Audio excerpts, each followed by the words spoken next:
Good morning, my Algebra 1 students, and welcome to the first ever YouTube edition of Miss Blue's Algebra Clues.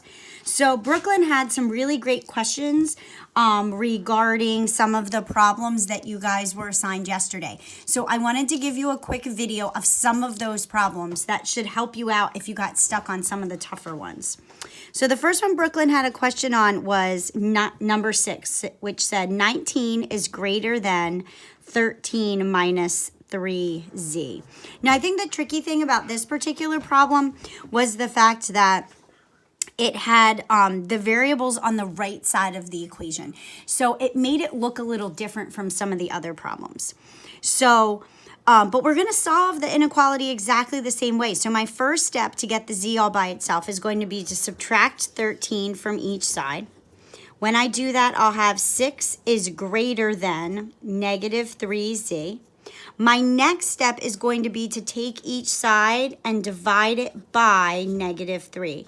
Now remember, when we divide by a negative with our inequalities, we have to flip that inequality symbol. And so I'm going to take each side here, and after dividing by negative 3, I'm going to flip my inequality sign, wrestle the alligator so it's facing the other direction. So this inequality answer says negative 2 is less than z, or another way to think about that or to say it is to say that z is greater than negative 2. So that's your solution to number 6. Number 7 looked a little like this. 2x minus 2 is less than or equal to x plus 7. And let me just move my little contraption over here so you can see that. I think the tricky thing about number 7 is the fact that we have variables on each side. And this is the first example where we had variables on each side. So we need to isolate all of our x's on one side of the equation, and we need to isolate all of the constants on the other side. So I'm going to begin to do that by taking x and subtracting it from each side to begin with. So then I have x minus 2 is less than or equal to 7. And then I'm going to isolate and move all the constants to the right-hand side of the equation by adding 2 to each side. So I'll end up with x is less than or equal to 9. So numbers 8 and 9 are also like number 7 with respect to the fact that we have variables on each side of the equation that we have to combine together. And last but not least is number 14, which is negative z divided by 5 minus 4 is less than z plus 2. Now, one way you might want to handle this is you might want to take this negative z divided by 5 and think of it as negative 1/5 z.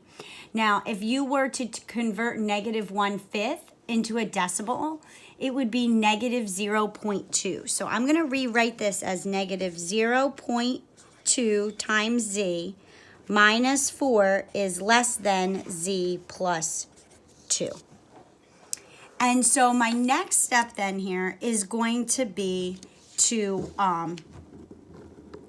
just as I did in number 7, I need to get all my z terms on one side and all of my numeric terms on the other side of my inequality. So I'm going to begin by adding 0.02z to each side here.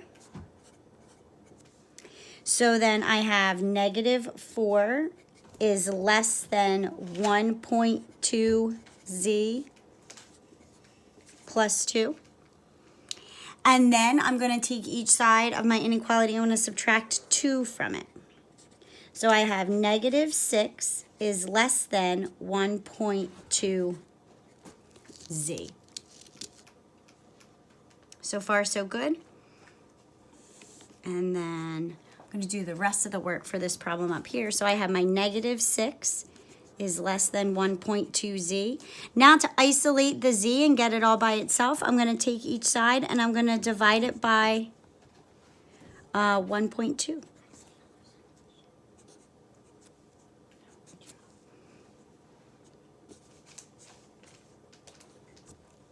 So this says, and I need to take a second and do this calculation, but